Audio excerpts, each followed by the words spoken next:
원장님, 솔직히 청담동 사모님들이나 진짜 찐 부자들은 병원 오면 한 번에 수천만 원짜리 시술 받고 가시죠. 다들 돈 많은 사람은 무조건 제일 비싼 거, 제일 과가 강력한 거 시술하겠지? 이렇게 생각하시는데요. 사실 소위 상류층이라고 불리는 분들이 가장 신경 쓰고 절대 빼먹지 않는 시술은 여러분도 많이 하시는, 심지어 병원에서 가성비 있는 시술 중 하나예요. 사실 우리가 흔히 상류층을 생각하면 떠오르는 뷰티라고 하는 게 무작정 돈을 많이 쓴다고 생기는 게 아니거든요. 오늘은 제가 상류층들이 가지고 있는 바로 그 뷰티의 비밀을 살짝 우리 구독자분들에게만 알려드릴게요. 딱 4가지 포인트만 챙기셔도 얼굴의 분위기가 고급스럽게 확 달라지실 거예요. 자, 첫 번째 비밀은 바로 무결점 배국 피부가 아닌 두껍고 탄탄한 윤광 피부입니다. 보통 뷰티라고 하면 가장 먼저 떠올리는 이미지가 잡티 하나, 점 하나 없는 창백할 정도로 하얀 배국 피부잖아요. 그래서 병원에 오시면 첫 마디가 다 똑같아요. 원장님, 저 이 기미도 안 보이게 싹 지져주세요. 얼굴을 최대한 하얗게 만들어주세요. 이런 말씀들을 많이 하시죠. 사실 저는 그럴 때마다 속으로 조금 안타까워요. 사실 뷰티가 느껴지는 피부의 조건은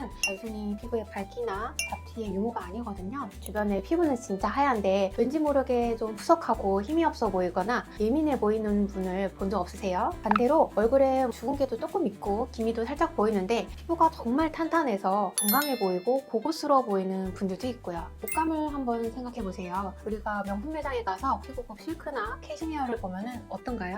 톡톡하고 힘이 있으면서 조명을 받으면 은은하게 윤기가 흐르잖아요. 한번씩 쭉 늘어지거나 이렇지 않죠? 피부도 똑같습니다. 마찬가지로 제가 진료실에서 만난 기업을 운영하시고 사회 리더로서 활동하시는 우리가 흔히 상류층이라고 부르는 분들을 아주 가까이서 보면은요, 의외로 기미나 잡티 같은 게 꽤 있으세요. 아무래도 골프 라운딩을 자주 나가기 때문에 색소 침착이 조금씩은 다들 있으시거든요. 피부가 배국처럼 하얀 것도 아니에요. 그런데 전체적으로 보면 피부가 엄청나게 좋아 보여요. 그 비밀은 바로 피부 두께와 광에 있는데요. 상류층들은 이 두 가지를 지키기 위해서, 정확히는 피부 자체의 건강함을 유지하기 위해서 과도하게 미백을 하거나 레이저 시술을 자주 받지 않아요. 잡티를 없애려고 레이저를 과하게 시술하다가 오히려 피부를 예민하게 만드느니 차라리 색소 침착에 대한 집착을 조금 내려놓고 피부를 도톰하고 건강하게 만들겠다는 거죠. 실제로 레이저 토닝을 너무 과하게 자주 하다 보면 피부가 예민해질 수 있고요. 오히려 색소 침착이 생겨서 레이저 나 괜히 했다 이렇게 후회하실 수도 있어요. 세탁을 너무 자주 하면 옷감이 얇아지고 해지는 것과 비슷한 거죠. 무조건 하얘야지, 기미 잡티를 나는 뿌리 뽑아야지 이렇게 생각하기보다는 내 피부 장벽을 튼튼하게 키워서 피부를 두껍고 건강하게 만들어야겠다.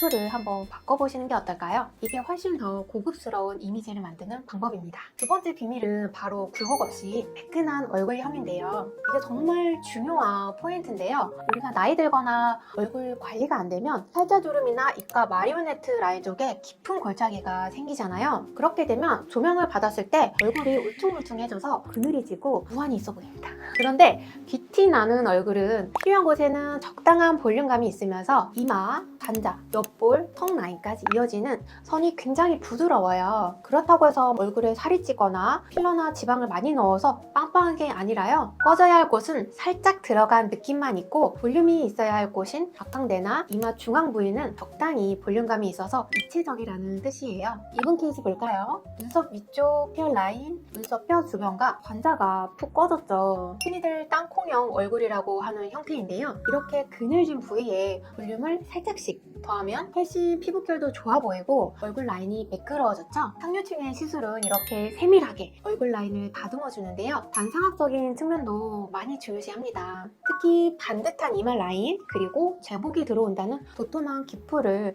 선호하세요. 세 번째 빛이 나는 비밀은 얼굴 전체 밸런스와 자연스러움입니다. 뭔가를 억지로 채워 넣어서 불편해 보이는 얼굴이 아니라 마치 타고난 뼈대와 지방층이 잘 유지되고 있는 것처럼 보이는 자연스러움이 빛이 나는 시술의 핵심입니다. 상담을 오셔도 원장님, 저 코를 최대한 화려하게 더 높여주세요. 쌍꺼풀을 아웃라인으로 진하게 바꿔주세요. 이런 요청하는 경우는 거의 못 본 것 같아요. 오히려 본인이 가진 이목구비의 개성을 그대로 살리면서 전체적인 밸런스가 깨지지 않는 선에서 미세하게 다듬는 걸 원하시는 분들이 많습니다. 저 사람 어디 고쳤네? 이런 말이 나오면 이분들 기준에서는 실패한 관리예요. 좋아 보인다, 좋은 일이 있는 것 같다, 이런 반응이 나오는 거를 가장 선호하죠. 마지막 네 번째, 사실 저는 이게 제일 중요하다고 생각하는데요. 바로 표정과 태도에서 나오는 여유입니다. 이거는 의학적인 부분은 아니지만 얼굴 근육의 쓰임과 아주 밀접한 관련이 있어요. 사람이 늘 긴장하고 스트레스를 받으면 미간에 주름이 잡히고 또 입을 꾹 다물어서 입꼬리가 처지고 턱에 힘이 들어가서 자갈턱이 생기기 쉽거든요. 그런데 여유가 있는 분들은 평소 표정이 굉장히 편안해요. 눈빛은 또렷하고 힘이 있는데 입가에는 좀 은은한 미소를 띠고 있고 말할 때 턱이나 입 주변 근육을 과하게 쓰지 않고요. 이런 표정 습관이 수십 년간 쌓이다 보니까 나이가 들어도 주름이 보기 싫게 짙어지지 않고 우아한 정도로만 몇 개 남아 있습니다. 아무리 비싼 시술을 받아도 평소에 표정 습관이 좋지 않으면 비티나는 인상을 만들기가 아무래도 좀 어렵죠. 본연의 설명 듣다 보니까 상류층은 어떤 시술을 받는지 더 궁금해지는데요. 비싼 비밀 시술 같은 게 있나요? 결론부터 말씀드리면 한 번에 수천만 원짜리 비밀 시술 같은 거는 사실 없고요. 여러분도 다 아는 시술을 받으세요. 다만 접근하는 방식이 조금 다릅니다. 보통 사람들은 문제가 너무 심각해졌을 때 얼굴이 너무 처지는 게 눈에 띈다. 이러면 급하게 이제 병원에 오셔서 당장 급한 불을 끄고 또 한동안 좀 지내시다가 다시 주름이 많이 생겼다, 턱라인이 무너졌다 심각해지면 또 그때 불 끌어오시고 이런 식이거든요. 그런데 상류층 분들은 문제가 심각해져서 오시기보다 문제가 깊어지기 전에 미리미리 그리고 일정한 상태를 유지하려고 꾸준하게 스킨케어랑 시술을 받으세요. 현재 좋은 상태를 최대한 길게 끌고 가는 방어적인 관리 그리고 장기적인 노화 관리에 집중하는 편이에요. 중요합니다. 별표. 이분들은 당장 시술을 받고 급변하는 것보다 10년 뒤에도 지금 내 얼굴 상태가 그대로 유지됐으면 좋겠다는 장기적인 안티에이징이 목표거든요. 그래서 과하지 않게 그리고 꾸준하게 받는 것이 원칙입니다. 지금부터는 제가 진료실에서 가장 많이 해드리는 상류층 루틴 4가지를 공개할게요. 첫 번째는 너무 뻔해서 조금 실망하실 수도 있는데 바로 보톡스입니다. 보톡스는 흔한 시술이고 가격도 엄청 저렴한데요. 상류층도 꾸준히 맞는다니까 놀라셨죠? 대신에 맞는 방식이 조금 달라요. 이분들은 주름이 굵게 패인 뒤에 오시지 않고요. 애초에 주름이 생기기 전에 혹은 아주 얇게 자리 잡기 시작할 때 예방 목적으로 보톡스를 주기에 맞춰서 꾸준하게 맞습니다.